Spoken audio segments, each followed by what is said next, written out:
Bem, basicamente são três razões.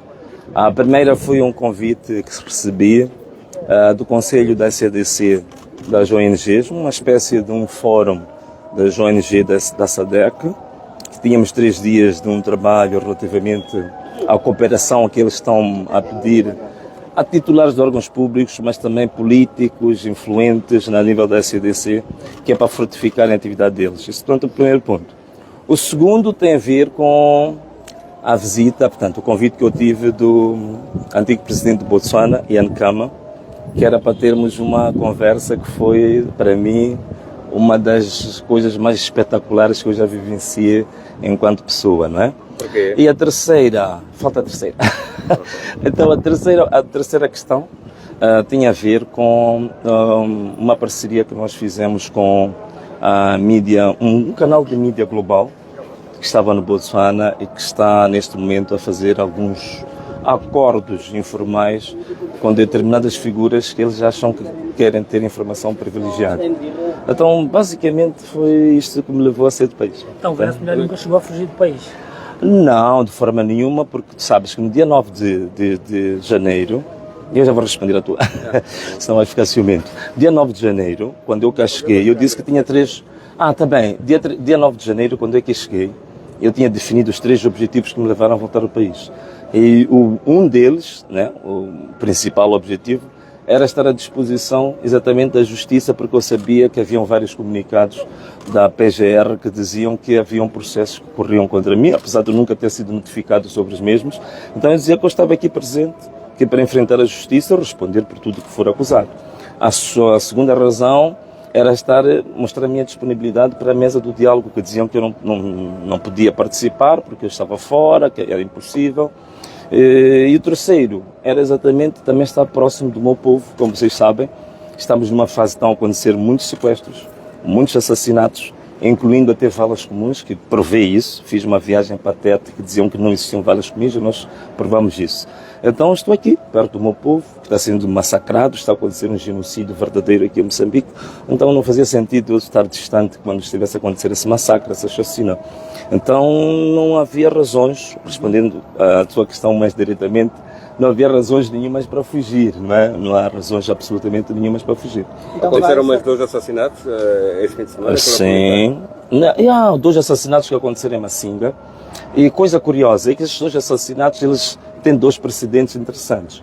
O primeiro precedente foi em Pemba, em que o Daniel Chapo, presidente colocado pela UIR e pelo Conselho Constitucional, ele fez uma afirmação de que ia combater as manifestações, mesmo que fosse necessário jorrar sangue. E isto parecia alguma coisa dita ocasionalmente, ou naquela circunstância, mas isto depois tem reflexos, tem consequências concretas. E uma das consequências concretas disso foi exatamente em Macinga.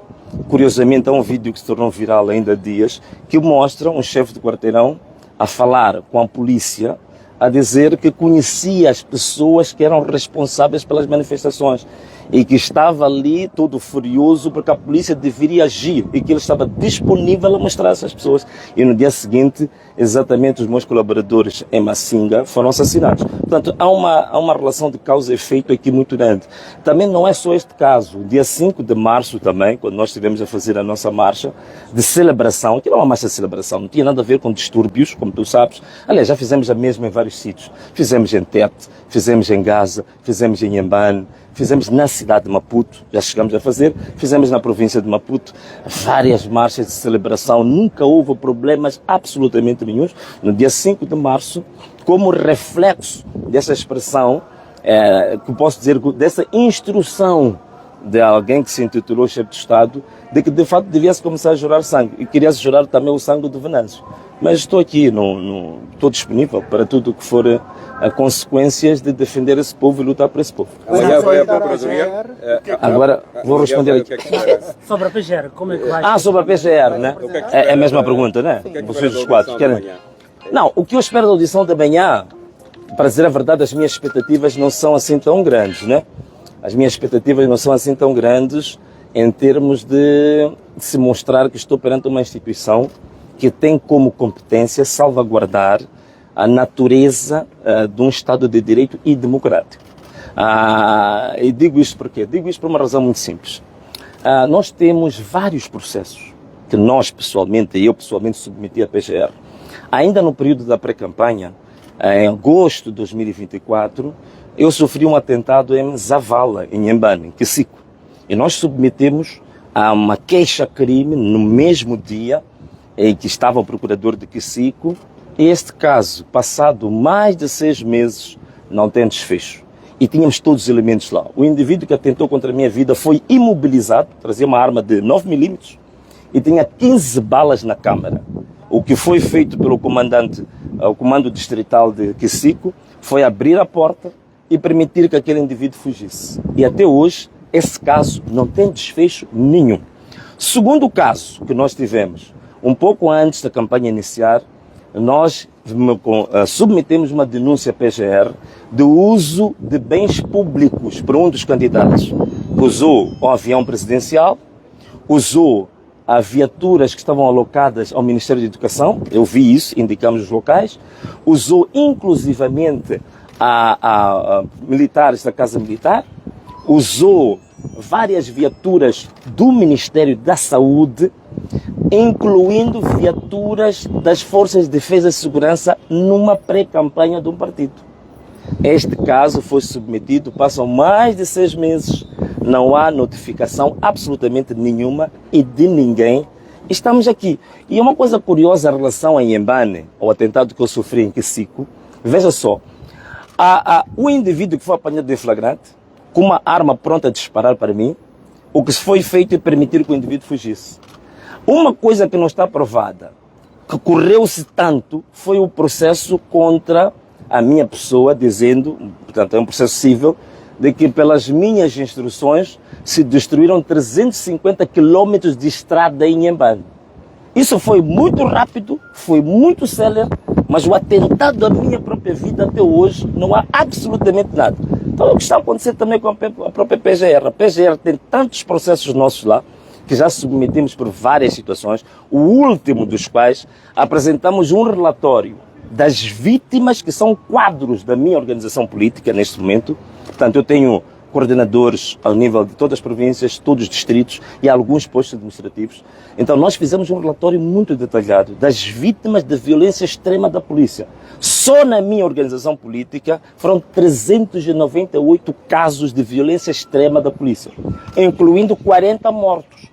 Este relatório, acompanhado de uma denúncia, submetemos ao Ministro do Interior e submetemos à Procuradoria-Geral da República. 40 mortos, com todos os detalhes, tudo mapeado.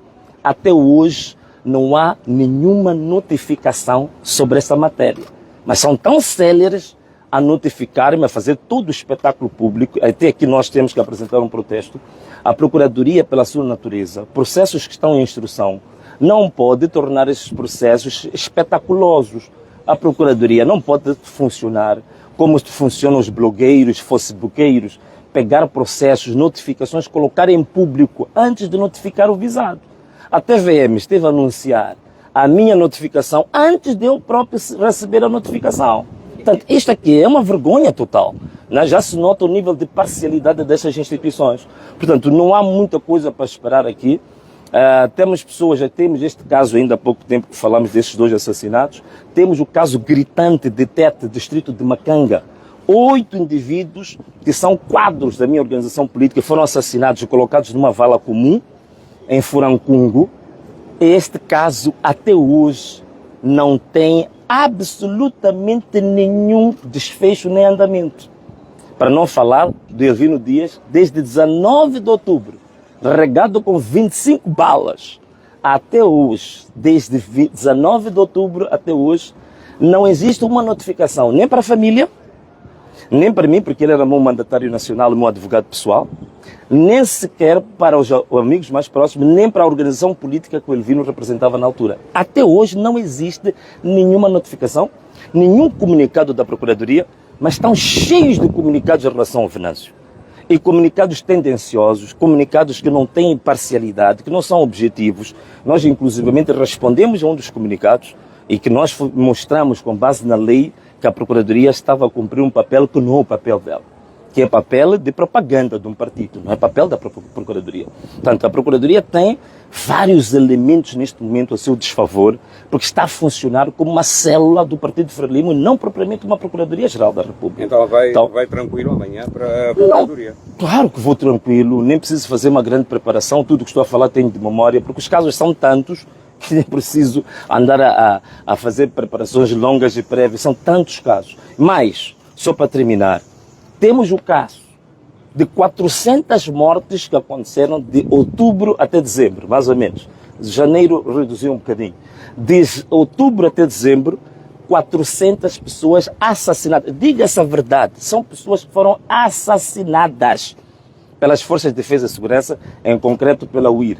Até hoje, que estou aqui a falar, não existe nenhum processo contra nenhum polícia, não existe nenhum processo contra o comandante-geral da polícia, Bernardino Rafael, que foi a pessoa que deu ordens para isso ser feito.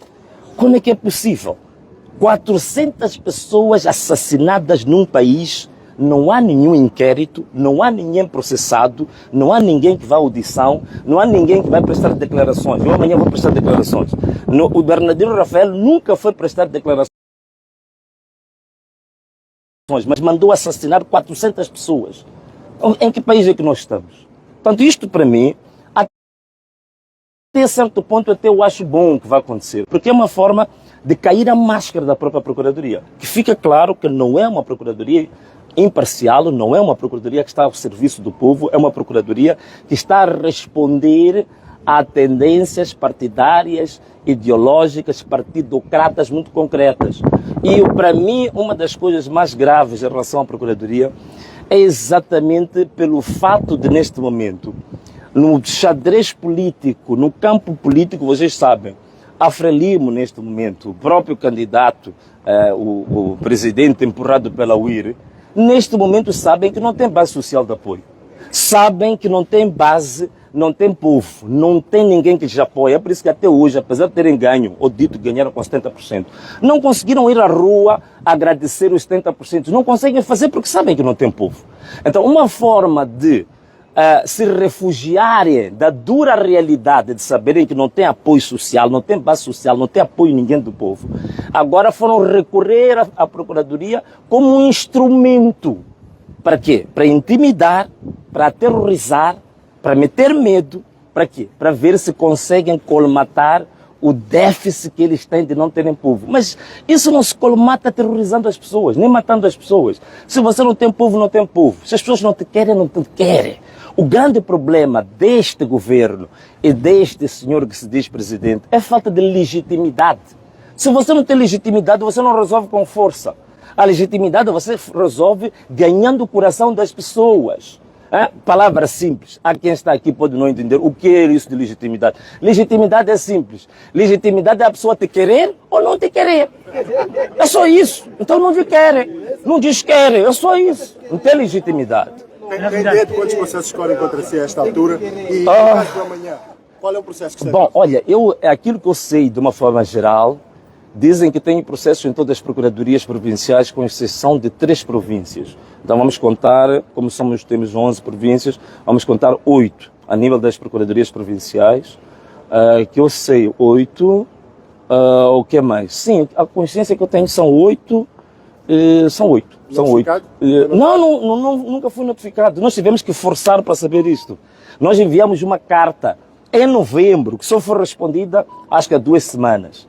Que a Procuradoria nunca nos respondia, porque ia informar ao público, informava nas redes sociais. Nós fizemos uma carta, dissemos, olha, estamos a ter informação que a Procuradoria emite comunicados a dizer que há processos que correm contra mim, mas eu nunca fui notificado. Então metemos uma carta a solicitar que eles nos dissessem quais são os processos. Não responderam. Metemos uma carta de insistência, não responderam. Metemos um pedido de audiência com o Procurador-Geral da República, também não respondeu.